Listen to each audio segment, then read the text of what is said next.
The El Primero is a very special watch. It plays an important role in the history of the watch industry and watchmaking itself, with Zenith being the first ever watch brand to create an automatic chronograph movement inside a wristwatch, implemented into its El Primero model. There were of course some very close competitors, but the general consensus is that Zenith were the first to market with this new movement. The watch I have here today isn't my watch, but rather my friend's watch. He kindly lent it to me for review. Please give him a follow on his Instagram at @derelnar. He bought his El Primero Chronomaster 42 at one of our local watch stores, Bijouterie Dominique, currently the only store that carries Zenith in our little city of Montreal. I won't delve into the history of this model since there's already vast amounts of information about it online.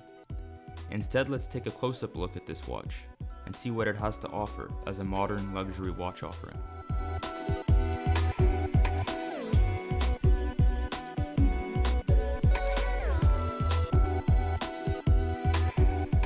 One of the main reasons people buy this watch is simply for its historic, one-of-a-kind movement. This is a true connoisseur's watch, a watch very well known within the enthusiast groups, but not so well known to the masses. Owning it is like owning a piece of watchmaking history, but there's so much more beyond that.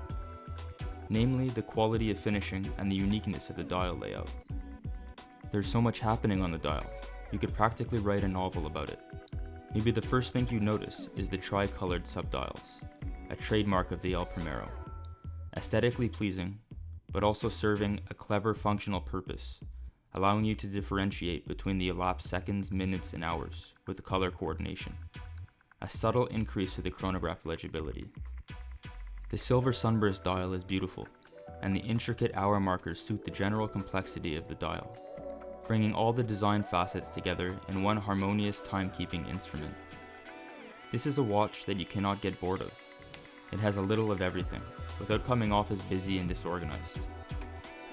It even has a solid amount of retro flair, evident by its skeletonized hands, dating back to the very first original model, as well as its unprotected chronograph pushers, where no crown guards have been implemented, unlike on its rival, the Rolex Daytona. The El Primero Chronomaster is the ideal gentleman's racer watch, sporty and elegant with precise functions to back it up. The chronograph is super sharp, with clean, crisp clicks when starting and stopping the chronograph hand, partly due to its excellent column wheel, which is essentially an upgraded cam. Instead of a cam derived of two pieces, the column wheel is one single piece that is quite difficult to manufacture, but provides a much more precise function for the chrono.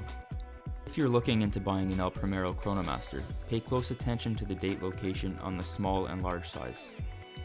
The 38mm version has the date located in between the 4 and 5 hour markers, just like the new Chronomaster Sport, while the 42mm version has a date at 6 o'clock. A subtle difference, but it was a decisive factor for the owner of this particular watch. Head over to thewatchreviewblog.com for our full written review on this piece. And don't forget to check out our shop, watchpodcases.com, where we sell specialty watch accessories designed in-house by us.